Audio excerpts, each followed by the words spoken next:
Hello. It is a pleasure to be here. I just wanted to briefly welcome you to this talk.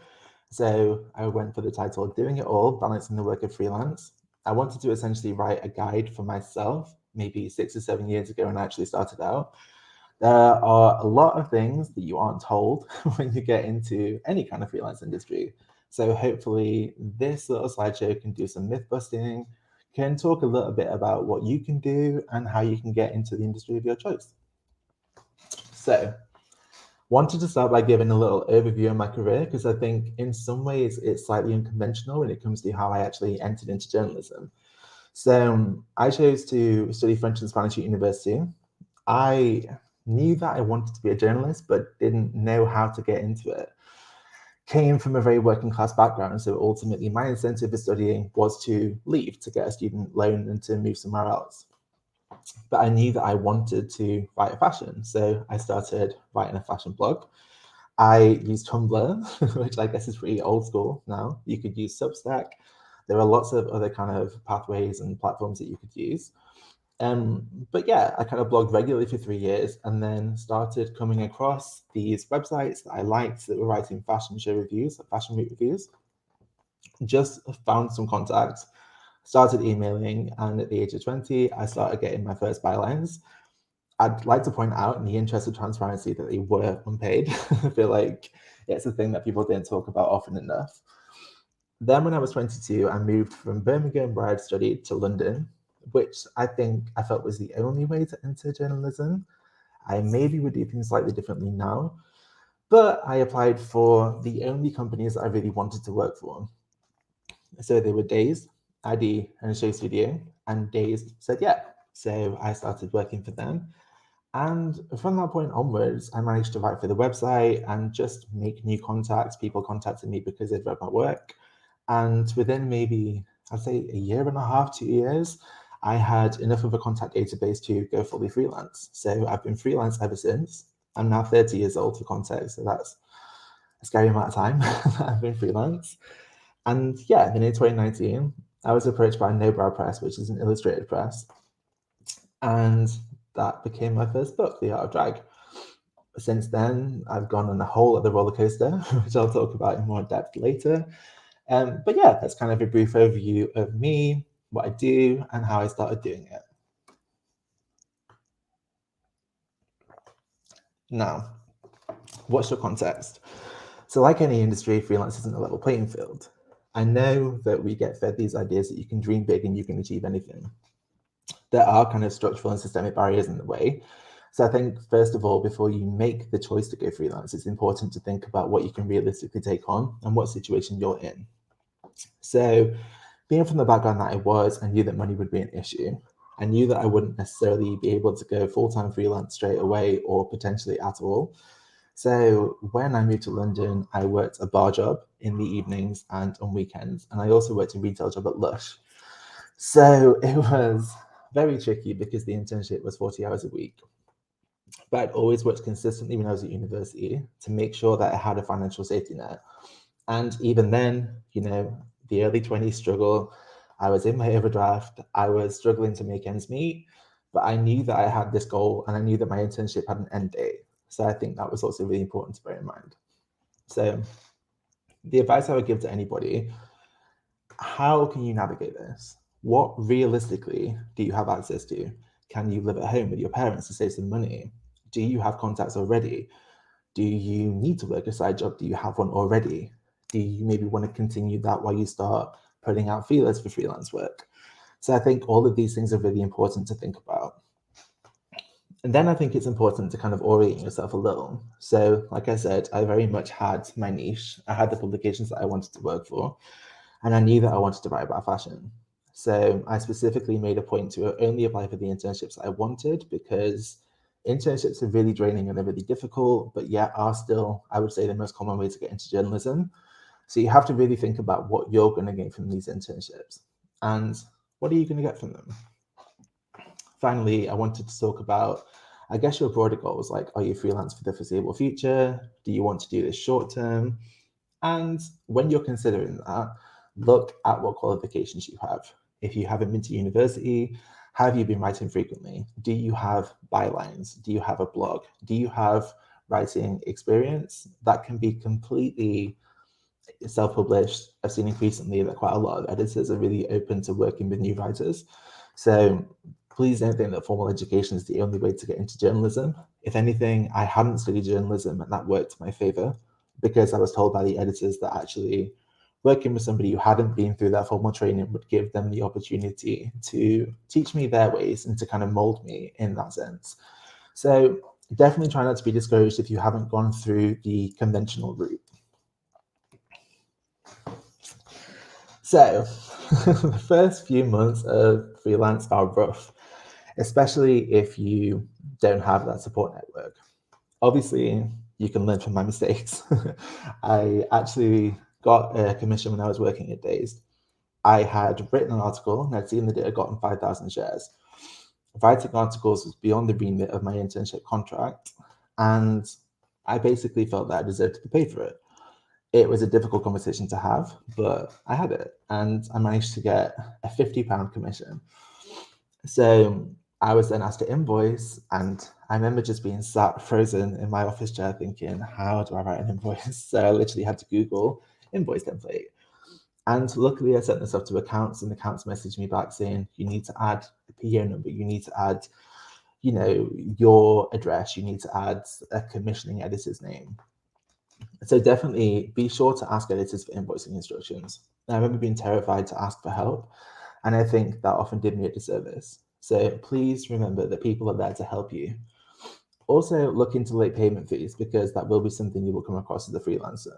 You can add a stipulation that if it isn't paid within 30 days, you are entitled to a late payment fee.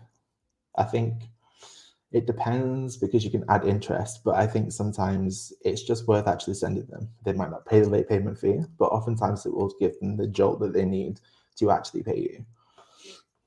The next thing is to talk to other freelancers. So the vast majority of people are super happy to talk to you about what they've been through, what they've learned. Ultimately, this can be a collaborative industry and not just a competitive one.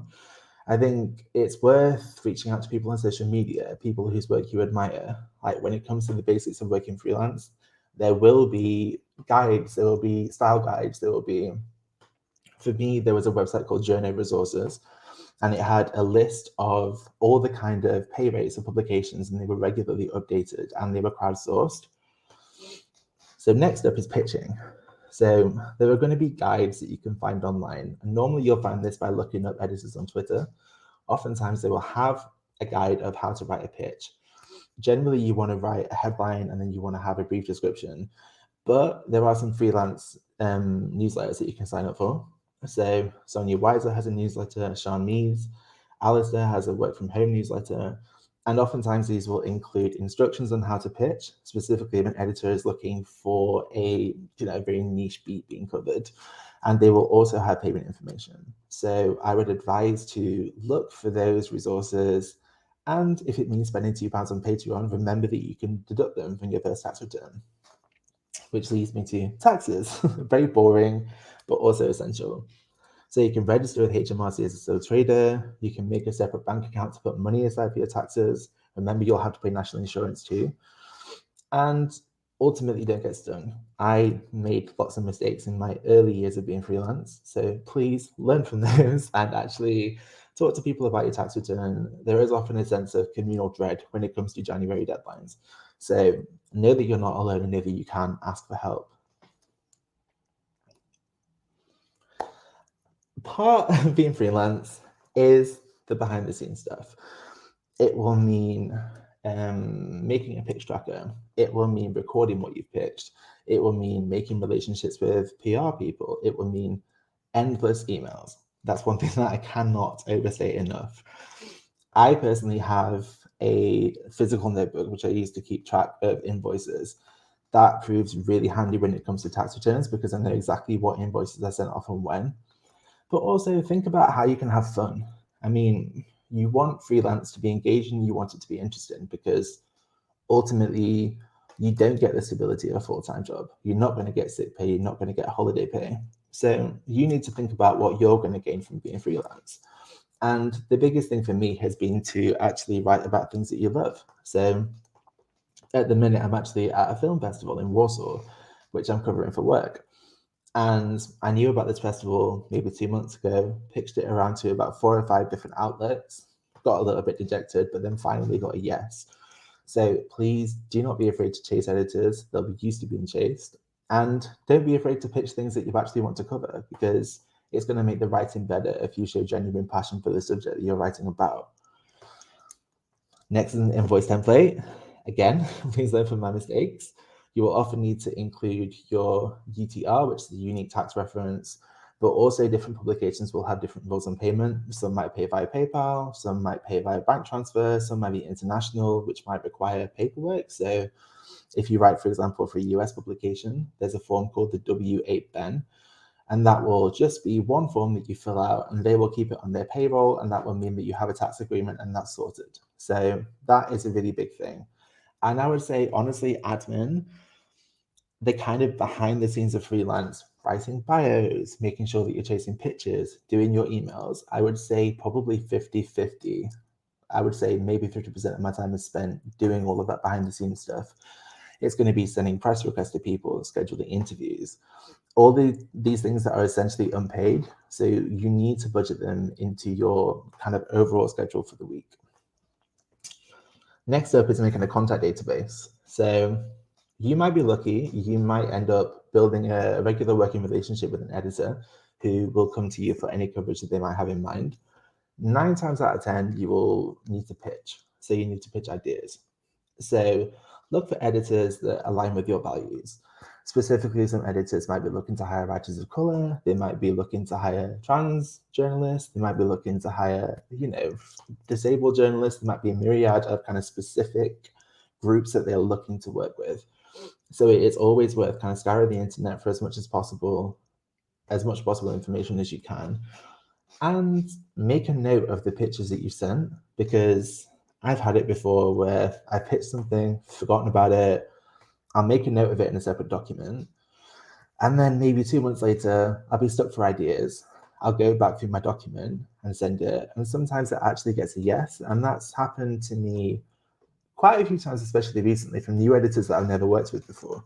So please don't close yourself off to emailing new editors. Just make sure to give a little introduction to yourself, maybe 1 or 2 lines maximum, link through to a portfolio. I use a website called clippings.me, which is really great for collating your articles.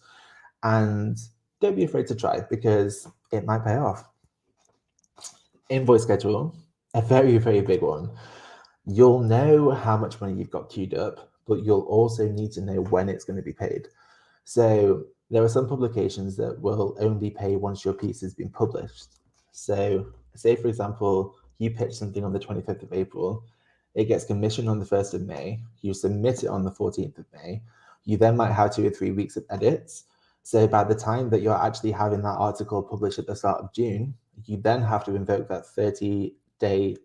Basically, when you send an invoice, you have 30 days. Usually, you get paid within 30 days. If you get paid on publication, from initial pitch to final payment, you can be talking maybe 3 months, sometimes more. So having an invoice schedule is invaluable for that, because not only do you know how much money you've got queued up, you know roughly when you actually are going to be paid. And color code, make it fun. That's what I've tried to do. So I use purple if my invoice is pending.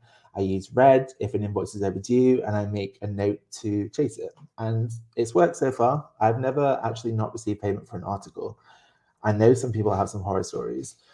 So it will be on you to be your own advocate, essentially. You will need to chase your payments. You will need to liaise with accounts departments.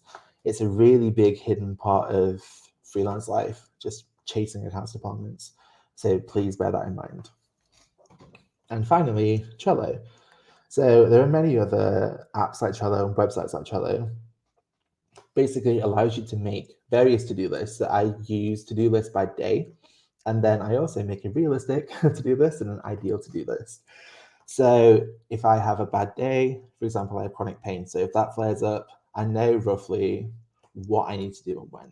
It can be the case that I'm looking to have a really productive day, but just life gets in the way.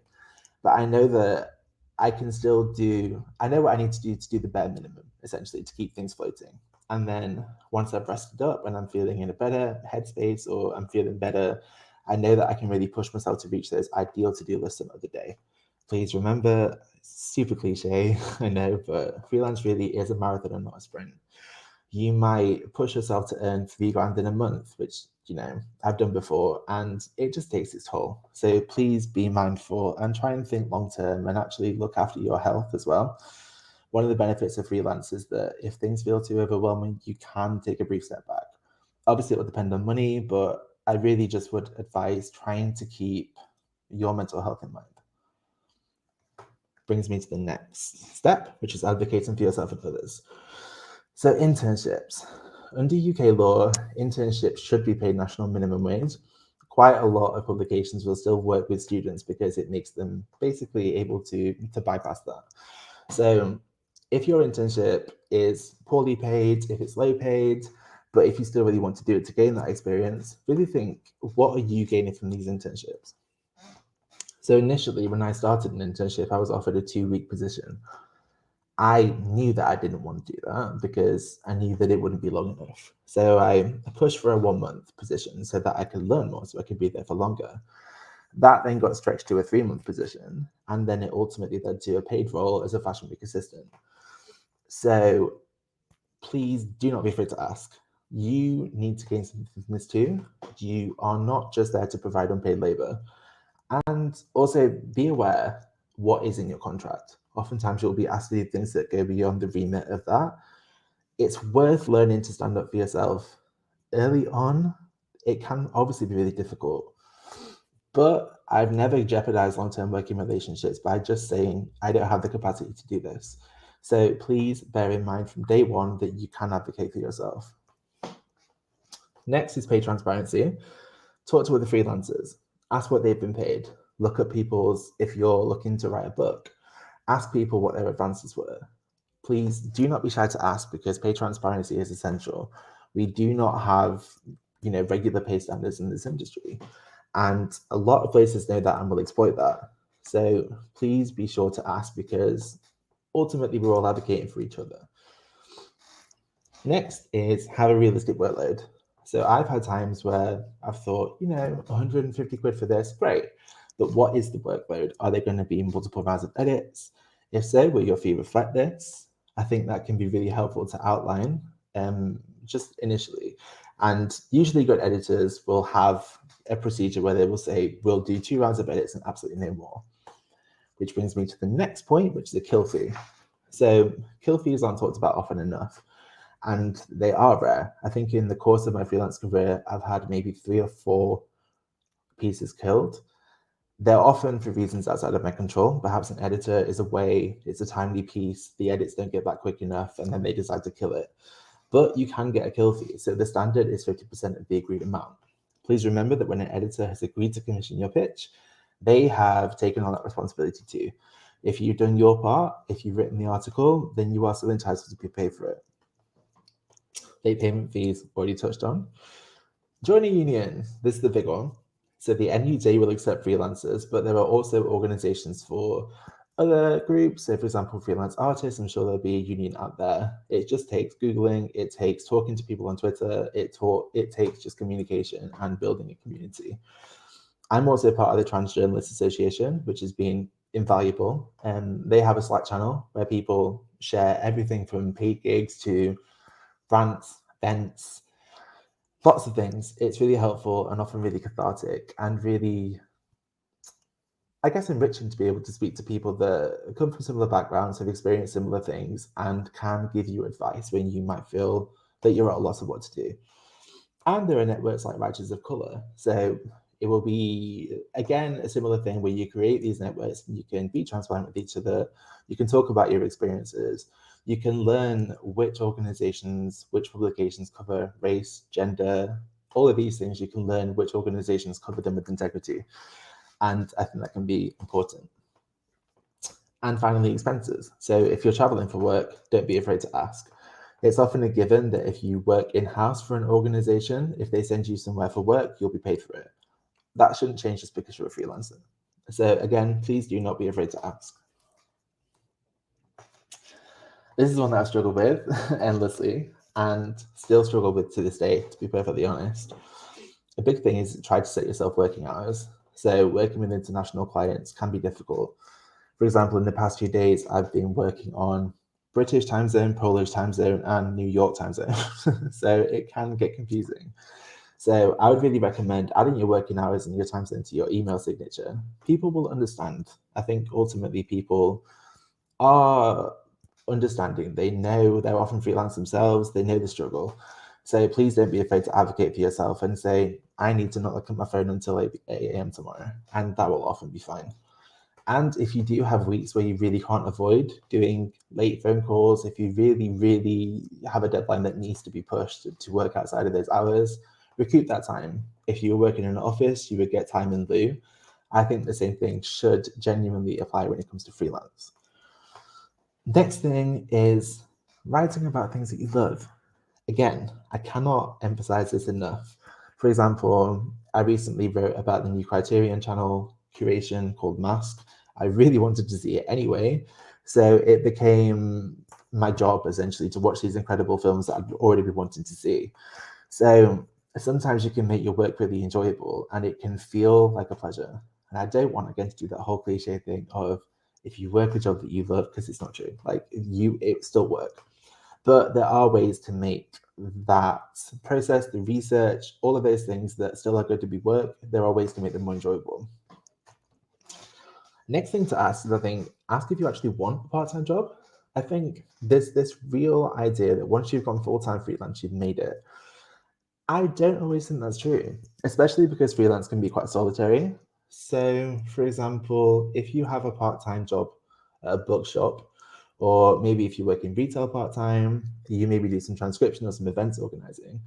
All of those things can really lessen the stress of going freelance. If you know that you're going to have a gig where you're being paid on a fixed day, you're getting a fixed amount, it actually can make a huge difference. So I really would just encourage everyone to challenge your ideas of what constitutes success and failure, because these things that I have been told were failures, for example, when I was working at Lush alongside doing freelance, they were actually really nice. Working customer service, it gave me interaction with people. It definitely broke up the mundanity, and it meant that I didn't have to pitch things that I didn't care about. So that's a really big tip. Next one is making sure you're planning rest and think long term. Just because you have a bad week, try not to catastrophize. I suffer immensely with anxiety, so can say from experience that it's a lot easier said than done. I would advise maybe looking back long term at what you've achieved over the past 2 or 3 years. And often, once you get to that point, you'll be able to look back and see that maybe you have been hard on yourself. And maybe you actually have done things that you're proud of and haven't really given yourself credit for.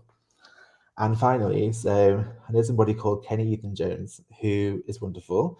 And the other day on his Instagram story, he was saying that he'd started doing emails on the treadmill. And I kind of love that. It's combining two things that you hate. It can actually just power you through. It's a good distraction. I feel like these little hacks that might work for you can be really valuable in the long run. So networking, I hate it. Really, really loathe the idea because it seemed to me really transactional and superficial. I definitely had in my head this idea of going into these big parties, talking to everyone possible, just in the hopes of making a work connection. I have since reconfigured my thinking about this a lot. I think we need to think in terms of collaboration, right? So good work never gets made in the vacuum. Good work never comes from one person alone. You'll have editors, you'll have collaborators, you'll have co-writers. And I think it's worth thinking about your ecosystem, thinking about these connections that you might have. Who aligns with your values? Whose work do you admire? I can tell you, never has somebody messaged me saying that they admire my work and have somehow felt annoyed about that. It's the loveliest thing to be told. So please, if you do admire somebody's work, tell them, because it might lead to working together. Also, I feel like time management can come into this, because if you manage to really nurture these relationships that you have with editors and you work with editors consistently, it can get to the point where they give you assignments. They might be kind of quick SEO focused assignments. They might be, sometimes boring work, but ultimately they're still guaranteed work. And any work that you have means less pitching, which frees up your time. And please don't fall into this mindset of you have to do it all. You need to not burn out. And I think that's really, really essential. I definitely pushed myself to my limits when I first started working in London, thinking that I had to kind of be out every night. It didn't do me any good. So again, learn from my mistakes. Also, this idea of remote working.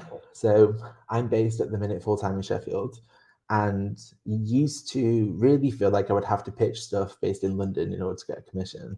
That hasn't been true, especially recently. So I've been working with a collective in Sheffield called Gut Level, and they're brilliant. And I've been pitching stories about them, and there's actually been a hunger to see these stories about queer communities up north, about communities, club nights, DIY culture outside of capitals. So I think don't automatically tell yourself that a story is too niche, and don't think small scale. Even if something feels like a very local story, there are ways to frame it and expand on it. So please don't be discouraged, and don't feel like you need to move to these hugely, prohibitively expensive cities in order to get into a career. I did it and struggled really heavily because of it. And I think there are still definitely some perks to doing that. Obviously, living in a big city, there are more opportunities and you can make more in-person connections. But especially now, people will be understanding if you want to do a meeting via Zoom rather than meeting at a bar in London. Like, it just is the case now that people are more, I guess, flexible when it comes to where you are based. And finally, travel. Like I said, I'm in Poland at the minute because I wanted to come here and I wanted to pitch. And from coming here, I've met other people, other activists, other collectives that I know that I'll be able to work with. They'll be able to keep me posted on what they're doing. And it creates this really wonderful sense of global solidarity. I think it's obviously worth thinking about your position, your privilege, and when you're working with marginalized communities in particular, thinking about how you can cover them with integrity.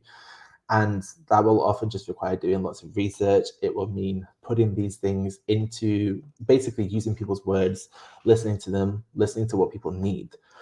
But when you get to that point where you're actually trusted by these communities in different countries, maybe they're, from different demographics, you can make really impactful work. So I would definitely say seize the perks of being freelance, because some of the best experiences that I've had have been from meeting somebody by chance, working with them, and then developing a long-term friendship. So again, perks of being freelance, there might be some negatives, but there are also some incredible benefits. Agents. This is something that I've had to think about recently. So when I signed my first book deal, I was lucky to have an editor that really advocated for me. So I was told by my publisher that I shouldn't be getting foreign rights because it was likely that we wouldn't get any translations. My editor worked with me to push to get foreign rights, and we've ended up getting the book translated into 4 different languages. And for each of those translations, I get a one-time payment. So I'm really grateful that my editor pushed to incorporate that into my contract, because oftentimes if you don't have an agent, you're going out there with no expectations, with no knowledge, realistically. So agents, they in some ways can be essential, especially in the publishing industry. There will be publishing houses that will not give advances to a first-time author if you don't have an agent. So I think it's really worth thinking about whether you need one, whether you can advocate for yourself. When I wanted to go with an agent for my second book, I talked to my friends. I knew that they would be honest with me, and I knew that often we were writing about similar topics. So I had a short list of agents that I really wanted to contact and I knew resonated with my own values. I talked to, I think, 3 different agents in total, and then went with Holly, who I'm with now. And she's been incredible. She's advocated for me from the book proposal stage to the final stage. She has negotiated me in advance that I would never have been able to negotiate on my own. So for me, I think it really has been worth it. But that's because I managed to find an agent that I clicked with. It's worth bearing in mind that this person is going to be in charge of your voice, in charge of your work, and in charge of your money. For example, my agent is more than happy to contact me saying this person has got in touch, but then she will let me handle it from there on out. So that means that if I get a speaking engagement, she's happy to then bow out and let me take the full amount without charging a commission. So have those conversations with your agent from day one. Also, how much work can an agent actually get you? I think that's a really important thing to bear in mind. I managed to get ghostwriting projects on my own, again, through just building a network, through getting my work out there, and just through being honest about the fact that I've ghostwritten books before. There is a real benefit to putting yourself out there and being transparent because people need to know what you do. If that means listing yourself as a consultant on LinkedIn, if it means using social media to shout about the behind the scenes work that you've done, I think it's worth doing it. And if you do end up getting an agent, tell them what you want to do. Don't just tell them what you currently do, but tell them what you want to do. So I've specifically been looking to do more speaking work, to do more panels, and I told my agent that, and she's been really brilliant at actually helping me land those opportunities. So don't just think about the here and now, think about where an agent can help you reach, essentially.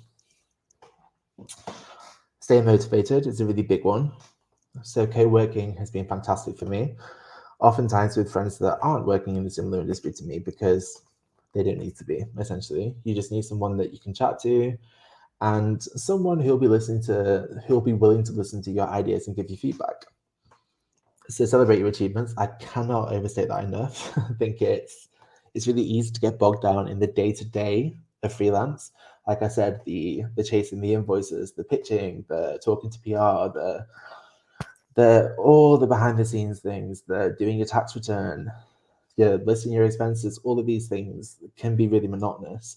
So I would say when you do have a big win, make sure to celebrate it. That doesn't have to be monetary. You can just have a little treat.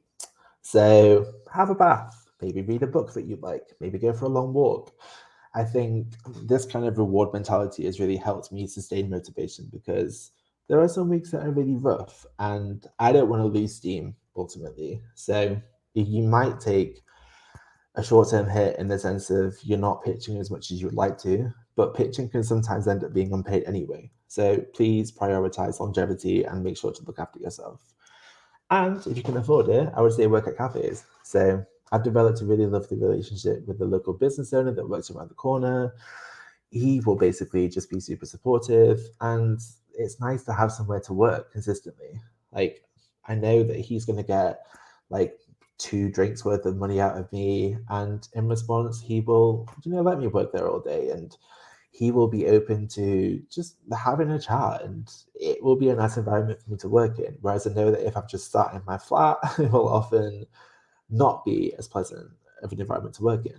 I think especially if I know that I have a deadline, going out to work at a coffee shop really, really helps. Even if I just get a first draft done and then I do the sub editing, the linking when I get back, you will sometimes need those pushes and you will need to leave your actual house in order to give yourself that motivation and leave your charger at home. That gives me a time limit and it helps, trust me. And finally, think of the bigger picture. So you will have rough months, but you'll also have hugely successful months. You never know when a high paid corporate gig is going to come in, when you're going to get a big project. So please just try and bear in mind that a bad week doesn't have to be a bad month. Sustainability. So this is a really big one. Royalties for me have been really important because it's a check every year that I don't necessarily budget to have. Obviously, it's a luxury. Not everybody manages to get royalties, but it is worth thinking long term about these things because there are organizations like the ALCS. So if you're an author or an academic, you can register with the ALCS, and that will mean that you get paid for library kind of checkouts. So you will get extra money from that. It's often not a lot, but it's really helpful to have. Freelance pension schemes, so you can get a pension as a self-employed person, and you should. I don't have one. That's still on my ideal to-do list somewhere, but it is worth planning for the future. Savings, again, please remember that you will have to make a payment in account on your tax return. So not only will you have to pay the tax that you have earned, not only will you pay tax on the income that you've earned in the previous year, you will often be asked to make a payment in account for next year. You can contact HMRC to reduce this payment on account if you feel like it's unsustainable or if you feel like you're going to have a dip in income for whatever reason. But it really is just worth getting into the habit of putting at least 25% of your earnings into your savings early on. And again, build long-term relationships with editors. I mean, ultimately, you want to have someone that's going to commission you time in, time out, someone that you can turn to when you're having a bad month and say, I need some work. So sometimes you can have an idea that stretches into a column. You can create a series. You can create something more in depth. So once editors do trust you, they'll be happy to chat with you about this, and they'll be happy to assign you work when they need to, but also nurture your ideas and push you to create something in depth and to really maximize the potential of these pictures and these ideas and these things that you really want to write about. And then final slide is just some top tips. The things that I really wish that I had known. So finding your support network. I used to be such an insular person. I used to be, and to an extent still am, really introvert. Please remember that finding a support network does not necessarily have to mean going out to parties. It doesn't have to mean going to events. It can mean chatting to people online. It can mean going to a local meeting. It can mean doing these very small scale things that can become these really beautiful relationships. Nothing hampers a work life balance, though, more than being surrounded by fellow freelancers, because work will become your life. You do not want that. My boyfriend does not work in a remotely similar industry to me. That is a godsend. My closest friends do not work in a similar industry to me, largely at least. And that can also be a real godsend. So make sure that you have those friends that you can turn to for office drama. Also, sometimes it's quite nice to hear about how horrible it can be to work in an office. Makes me feel kind of a bit of Schadenfreude. Makes me feel like I've done the right thing being freelance.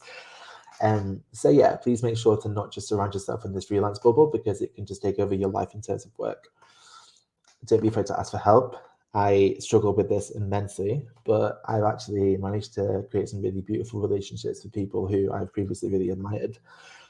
They are happy to talk about their experiences. They are happy to tell me about their work, about their struggles, about the behind the scenes things that I never would have known. Which publications you recommend? I would specifically say with the Trans Journalists Association, that's been hugely important. If you are a marginalized writer, especially, I think these communities are really, really important, because you want to know that you have a publication that might have a track record of anti-racism or that isn't feeding transphobia. I think that asking people about the behind the scenes of these industries can be really helpful to make sure that you're navigating this industry in a way that feels good for you. Treat freelance like a full-time job is the biggest advice I give to everybody. So tempting to just sit there and watch Netflix. Some days I do. Largely try not to, because it just doesn't go well. And once you give yourself one day off, it's so tempting to stretch it. So please make sure that you're constantly staying alert, I guess, and scour the internet for new pitch ideas.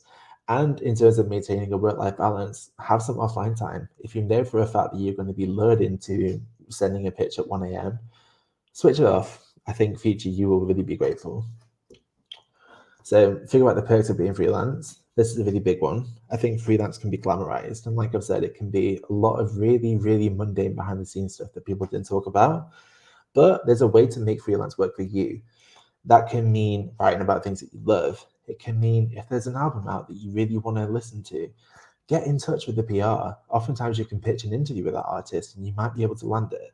If there's a book that you've been eyeing up on Goodreads, this is one that I'm a sucker for. You can get in touch with these authors. These people will be looking for press, and there are ways to do that with integrity. Some editors hate commissioning profiles because they know that it's basically transactional. But look at how artists fit into wider trends. If there's a book coming out, does that fit into a wider story? Always be thinking about how you can angle these things in order to create the biggest reach, essentially. So just try and think creatively and try and adapt to be able to get access to the things that you want to and to be able to write about the things that you love. Finally, be realistic. It's a really, really big one. I've had times where I've just closed my eyes, buried my head in the sand, and thought, I'm having a bad month, but it's fine. But you can get freelance transcription work. You can get, side gigs. You can do, there's like vintage fairs that need stewards. There are events that need stewards. There are so many things that, for all the faults of the gig economy, that are actually really beneficial. So don't be too proud to take up a side job if you're having a hard month. Do not be averse to thinking long term. Maybe you're freelance for now, but you don't ultimately want to be freelance for the rest of your career. That's absolutely fine. So please just bear in mind that you have the right to just basically steer your own ship. And I think it's really easy to absorb all this messaging about what it means to be a successful freelancer, but it looks different for everyone, and nothing is linear. If you go through a rough patch, it doesn't mean that you made the wrong choice by being freelance. It might just need that you need something to tide you over right now. So stay focused on the bigger picture. Try not to catastrophize. Again, easier said than done. And celebrate your achievements. And speak to other freelancers, because trust me, we want to help. You can reach out through social media. People will just be happy to chat. So yeah, that is it for my presentation. I really hope you have all enjoyed, and I hope you've gleaned something useful from that.